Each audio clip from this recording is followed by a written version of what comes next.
All right, off-grid amateur here. A lot of times people wonder how we manage our showers, living off the grid and catching rainwater. We do a batch heat setup. This is a utility closet that's just opposite of our shower. And with this blue handle valve, I open that and it fills this bucket full of water. And then we use a sous-vide cooking device. It's a heater that's designed for a French style of cooking. It's manufactured by Instapot, but what it allows us to do is it allows us to dial in the temperature exactly to what we prefer. Most people end up heating their water to 120 degrees, and then they add cold water to it because 120 is just too hot for a shower. This lid, I've cut and modified it so it'll nest down on top of here. It keeps like dust and debris from getting in the water whenever it's sitting between showers, but we fill it up to a level. That black cord inside goes down inside to a small 12-volt powered pump that delivers water up through this clear tube. And I know it's a hot mess with wiring, but it works. And a penetration through the wall that goes into the shower, and I'll take you over there in a moment and show you what that looks like. Once the shower water is ready, I'll just go ahead and put this lid down and nest it into position. Okay, that also helps the water to heat up faster because you're not getting as much heat escaping off the surface. Down here along the wall, there's a switch. You turn that on, and that energizes the sous vide heater, in which case it starts out at 133 because it is designed for cooking. I just dial it down to the temperature that I want. I've selected 107 for this. Hit the start button, and it starts pumping and circulating the water while heating it at the same time. And that allows us to, I preheated this water, that's why it's already at 106. You probably can't see it. I certainly can't through the camera. And then once the water is heated, I energize this. You can get this at the truck stop, and all it is a 12-volt power supply. You can buy them online, and that 12-volt power supply, energized, the lights on, is what delivers power to the pump that's inside the bucket. That pump will bring this 5 gallons of water, and that's all we have to shower with is 5 gallons. So you have to be frugal with your water consumption. You can't take 20-minute showers. And that'll deliver that water with enough lift to go high enough to get inside the shower. Okay, now I already preheated this water, so I'm already at 107.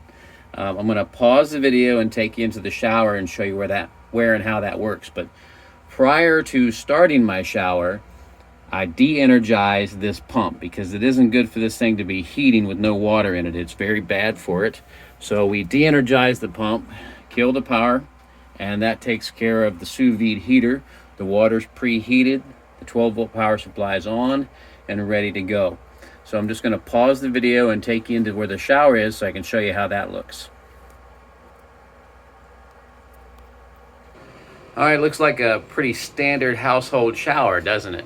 You know, it's just a one-piece shower, fiberglass. This fitting up here coming through the wall is what is connected to the clear vinyl tubing on the other side. Now, when this was built, this cabin we live in was built, they went ahead and installed a regular shower. And I just said, go ahead and put it in. We're not going to use it. Maybe someday down the road we'll have an instant hot, but it's very unlikely because we do have to monitor our water consumption, making sure we keep that down.